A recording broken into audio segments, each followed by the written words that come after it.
Hey, everybody. Thank you for coming back and being with us for another episode of Three Questions, where we meet women in the PCA and we get to hear about how God is using their ministry in the kingdom. So, we get to meet somebody entirely new today, and I'm going to let her introduce herself. Take it away.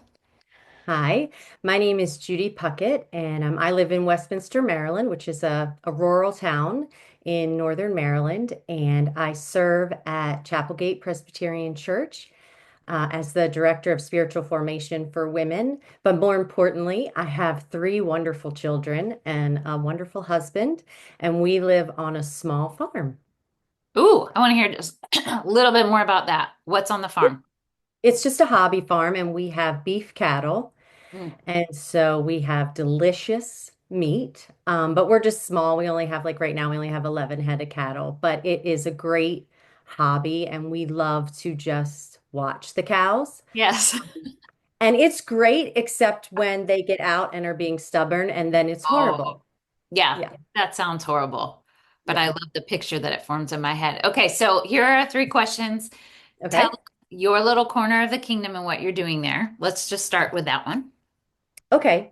So at Chapelgate, like I said, I serve as the director of spiritual formation for women, and that includes like the joy of being able to lead and craft Bible studies and counsel women and plan events and speak and teach at conferences. But I think what has been really exciting over the past couple years is for me to see women rise to places of leadership in the church and to see men and women work together in the Hmm. kingdom work and to move past like maybe some of the fears that come with men and women serving together in leadership and to just see how that's kind of exploded at Mm. Chapelgate and kind of as a result of the shepherdess ministry, which I know we're going to talk about in a little bit. Yeah. That's what, okay, I would love to hear about a way you've seen God use you, but I have prepped her that I want her to talk specifically about this ministry. So, yes, please talk about it. Sure. So during the pandemic, actually several months before the pandemic, I had the honor of leading a team of both men and women, elders and women, and one pastor was on our team in establishing a shepherdess ministry. And this ministry exists to walk alongside women in the church who are in crisis or distress.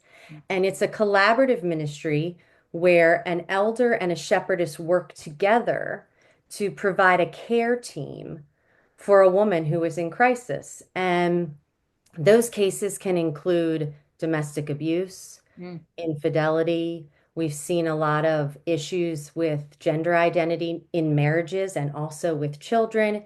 Yep. And it can also include cancer or a major life change. The gamut is wide on the kinds of issues that we see. But what's beautiful, Christine, is that often the presence, like a woman interacting with a man, is awkward and Yeah. uncomfortable Yeah. without the presence of another woman in some of these situations, especially in cases of abuse. Oh, right.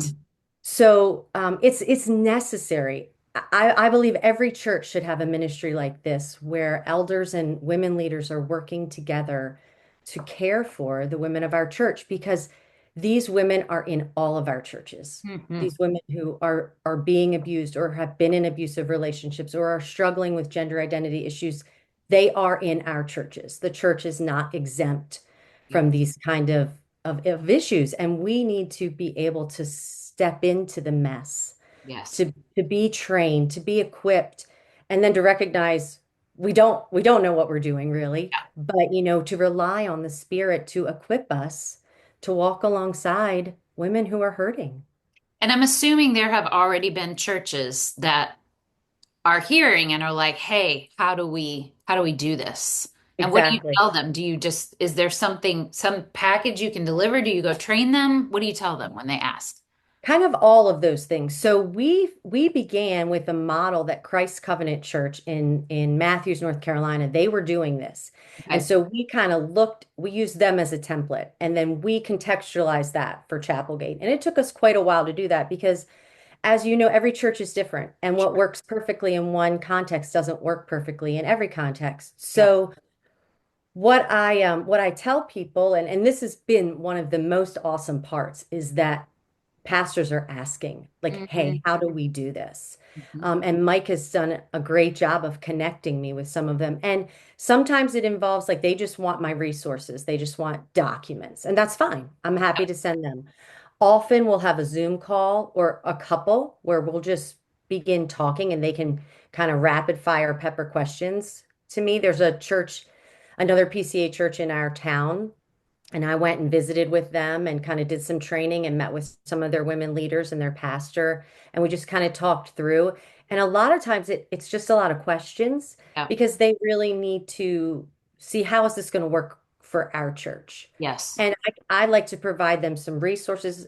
And if they want, I'm happy to come and do some training and then let them kind of get their hands in it, and really see how is this going to work for us. Yes, that's Mike Kangen, right? For Yeah. anybody who doesn't know Chapelgate at all. So if somebody might be watching this and thinking, "Oh my goodness, I want that," or "I want to know more," what's the hmm best way for them to find you? To just go to Chapelgate and find you on the website, or hmm okay, Yep, they can find my email address there and they can reach out to me and I would love to connect with them. what's Chapelgate's website? Chapelgate.org. Awesome, easy. Okay. So helpful. I have a feeling, I mean, obviously, we all need a program like this. Yes. And so if you're listening, you don't have one, this is a great place to start. Okay, third question.